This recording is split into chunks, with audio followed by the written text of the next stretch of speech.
तीर्थंकर प्रभु आदिनाथ मुनिनाथ, आदि व्याधि अगम मिटे, तुम पद में मम मात। चरण शरण है आपके, तारण तरण जिहाज। भवदधि तट तक ले चलो, करुणा कर जिन राज। बोलिए मंडी भामोरा के बड़े बाबा आदिम तीर्थंकर आदिनाथ भगवान की, मूल नायक 1008 श्री चंदा प्रभु भगवान की, संत शिरोमणि आचार्य गुरुवर विद्यासागर जी महामुनि राज की, परम पूज्य मुनि श्री 108 दुर्लभ सागर जी महाराज की, पूज्य मुनि श्री 108 निरंजन सागर जी महाराज की।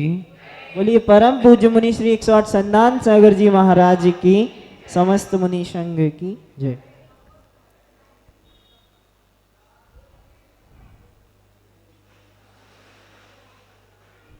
विगत दिनों से 12 भावना पर हम अपना चिंतन आगे बढ़ा रहे हैं। एक एक कदम चलते जा रहे हैं।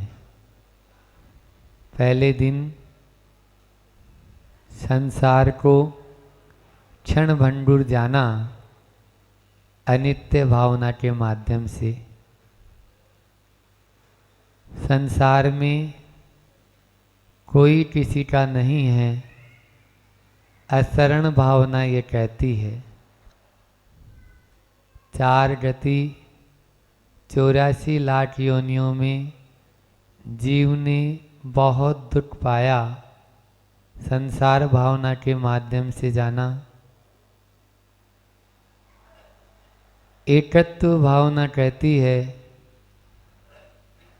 जो भी हम करेंगे उसका फल हमें ही प्राप्त होगा। और अन्यत्व भावना कहती है कि हम जो करेंगे उसके जिम्मेदार हम ही हैं, अन्य कोई भी उसमें शामिल हो नहीं सकता। आत्मा के आदि लेकर आत्मा केवल अपनी है, बाकी सब पर हैं, सब अन्य हैं। ऐसा अन्यत्व भावना में अपन ने कल चिंतन किया। आज 6वीं भावना है असुचि भावना। बीच में आ गए अपन, क्योंकि 6 इधर और 6 अब और बची है। तो 6वीं भावना भी है और 6वीं भावना भी है, क्योंकि सबसे ज़्यादा हम शरीर पर ही तो ध्यान दे रहे हैं। इसी को सजाने संवारने में अपना पूरा समय लगा देते हैं। लेकिन आचार्य कहते हैं हमारे कि बेटा इसको कितना भी निलाओ दुलाओ, इसको कितना भी इत्र गुलेल लगाओ, ये शुद्ध होने वाला नहीं है, बल्कि देह परस्ते होए अपावन, या में सार न कोई। इसके स्पर्श मात्र से ही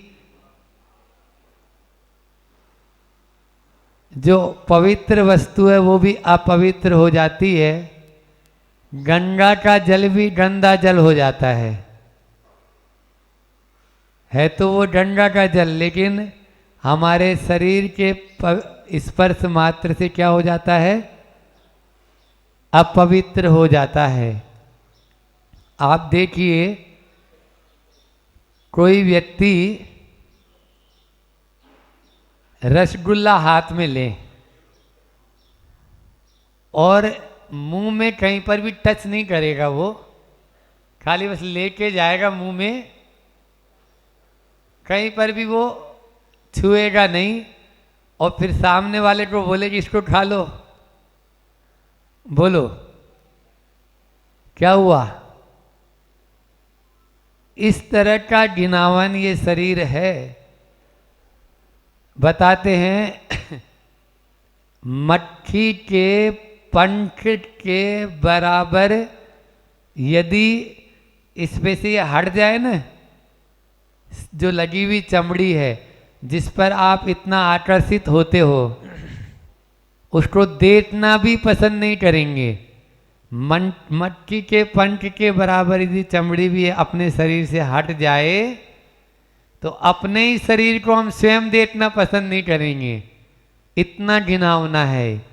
ये तो वैसा ही है कि अच्छा मटका है, उसमें मल भरा है और ऊपर से हम उस पर माला के ऊपर माला लपेटे जा रहे हैं और फिर थोड़ा सा और स्प्रे और छिनट रहे हैं ताकि उसमें से बदबू, छोटा सा यदि छेद हो जाएगा तो पूरी पोल खुल जाएगी और खुली जाती है।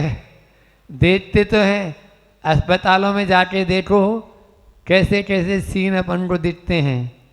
तो ये सब इस देह से आपको यदि ब्रह्मचर्य व्रत का दृढ़ता से पालन करना है तो आचार्य समंतभद्र स्वामी ने भी कहा है। वैसे तो ये स्वभाव तो सूचो है, लेकिन वहाँ पे ब्रह्मचारी की परिभाषा ही बताई है प्रतिमा की। मल बीजम मल योनिम गलन मलम पूति गंधि विभत्सम पश्चन ननंड मनंडादि रमति यो से ब्रह्मचारी से है।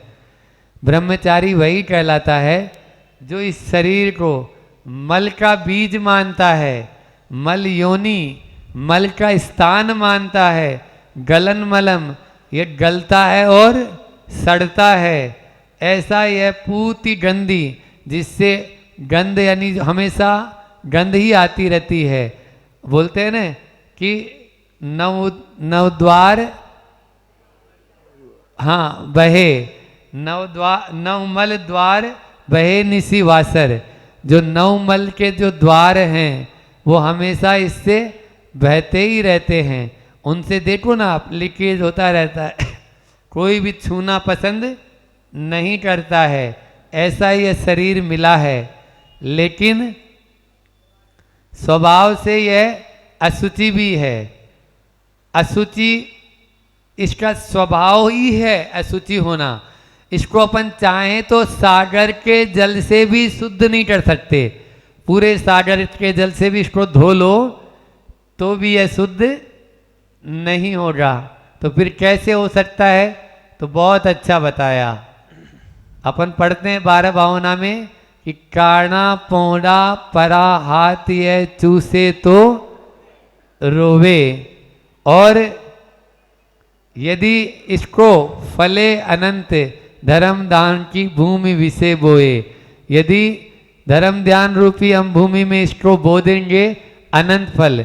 जैसे गन्ना होता है, उदाहरण क्या दिया? गन्ने का उदाहरण दिया।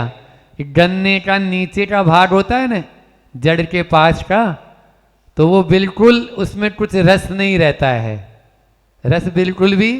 अगर उसको चूसेंगे तो मसूड़े भी छिल जाएंगे, ऐसी हालत होती। लेकिन उसी के यदि टुकड़े करके और भूमि में बो दो तो उसमें से नए गन्ने बहुत अच्छे आ जाएंगे, और वो जो नए गन्ने आएंगे उनसे आप रस ले सकते हो। इसलिए ये शरीर भी ऐसा ही हाथ में लगा है अपन को। इस शरीर का उपयोग करोगे तो तर जाओगे, और उपभोग करोगे तो मर जाओगे। जैसे कड़वी तुमड़ी होती है, कड़वी तुमड़ी को खाने से फूड पॉइजन हो जाता है। क्या हो जाता है? फूड पॉइजन, मतलब शरीर में जहर फैल जाता है, बिल्कुल पूरा शरीर उल्टी उल्टी होने लगती है हमेशा। लेकिन उसी कड़वी तुमड़ी को सुखाकर नदिया के इस पार से और उस पार भी जाया जा सकता है। इसी प्रकार से यह शरीर मिला है, तो यह शरीर जो मिला है उसको पाकर आप तप करेंगे। यह तन पाए महातप कीजिए, जामे सार यही है। इस शरीर में और कोई सार नहीं है, ये निस्सार है, असार है। इसका उपयोग कर लो तो निश्चित रूप से इस पार से उस पार जा सकते हैं। सनत चक्रवर्ती का उदाहरण आप लोगों ने सुना होगा। चक्रवर्ती का रूप ऐसा कि मतलब कामदेव सा रूप उसको उनको मिला, सनत चक्रवर्ती को, जिसकी देवराज इंद्र भी अपनी इंद्र सभा में चर्चा करते हैं। एक बार कौतूहलवश एक देव को लगा कि अपना इंद्र इतना सुंदर है और वो भी मृत्यु लोक के एक व्यक्ति की चर्चा बार बार करते, चलो आज देखते हैं। वो स्वर्ग से सनत चक्रवर्ती के सीधे राजमहल में उतरा।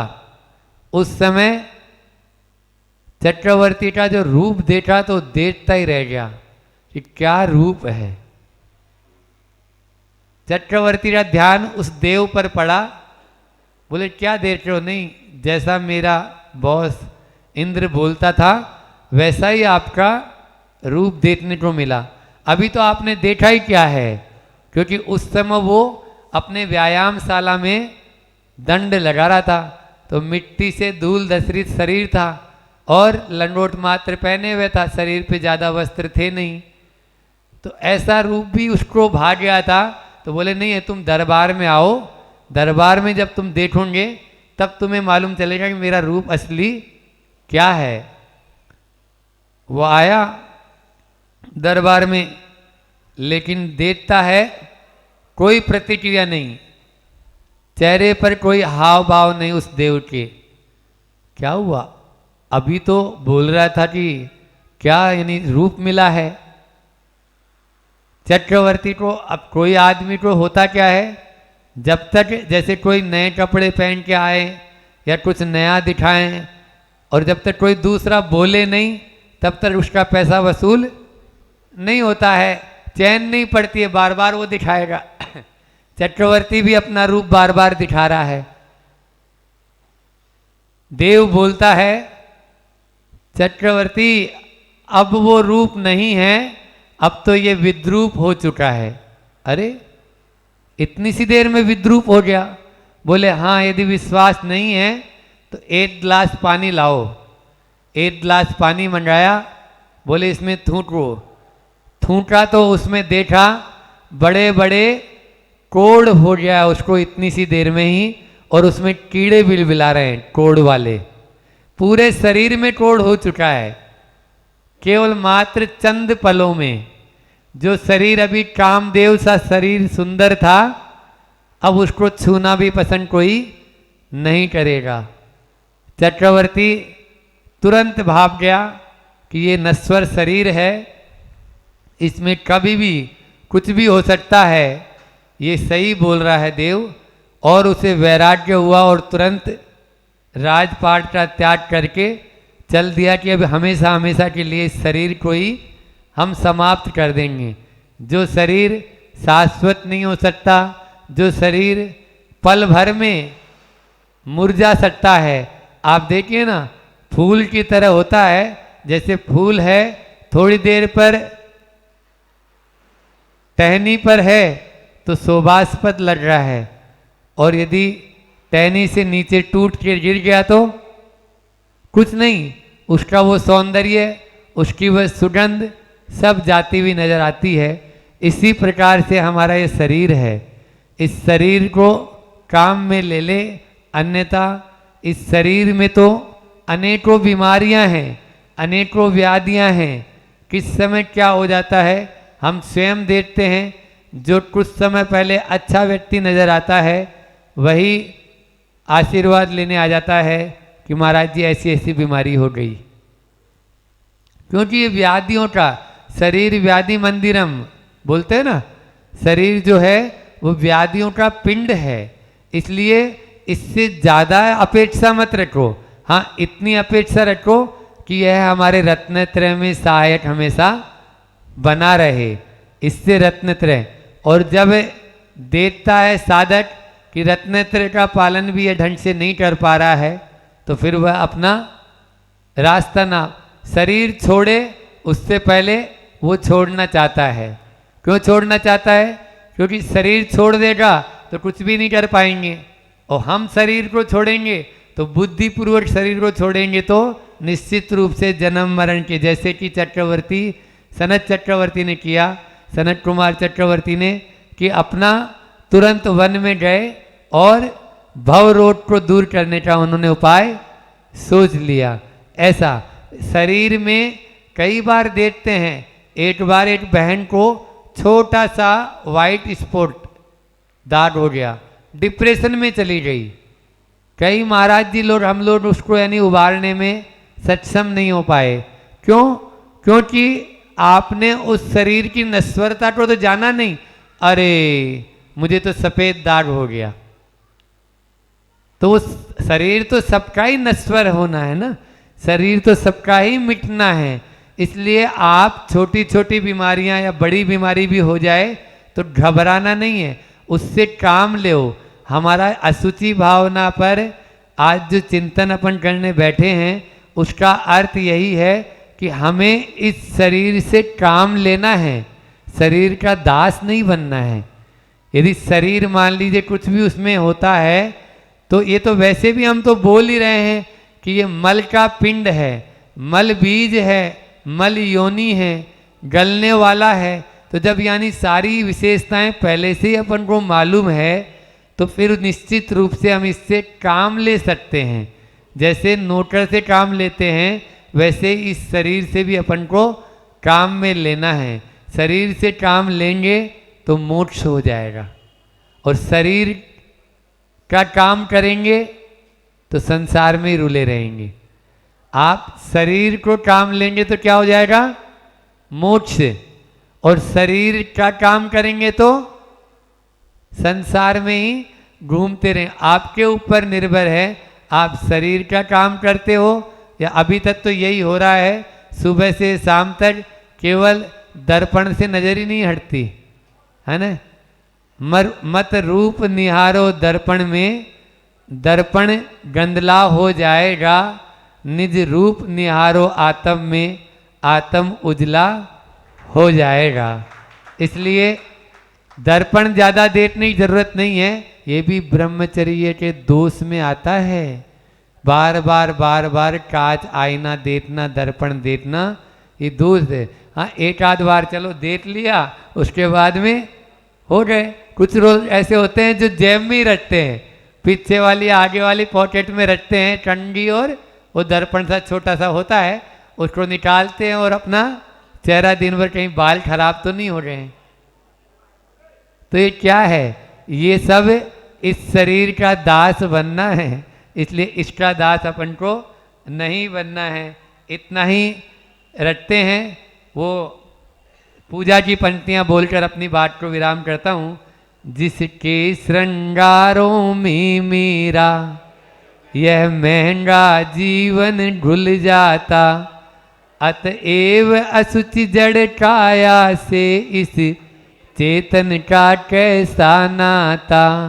कहाँ पर उस चेतन की बात कर रहे हैं और कहाँ असुचि काया वाले इस शरीर का अपन ध्यान कर रहे हैं। इसका लेकिन चिंतन करेंगे तभी उस चेतन की ओर हम जा पाएंगे। इस जड़ से हटो, चेतन की ओर अपनी दृष्टि लाओ। इतना ही रखता हूँ। बोलिए अहिंसा परमो धर्म की।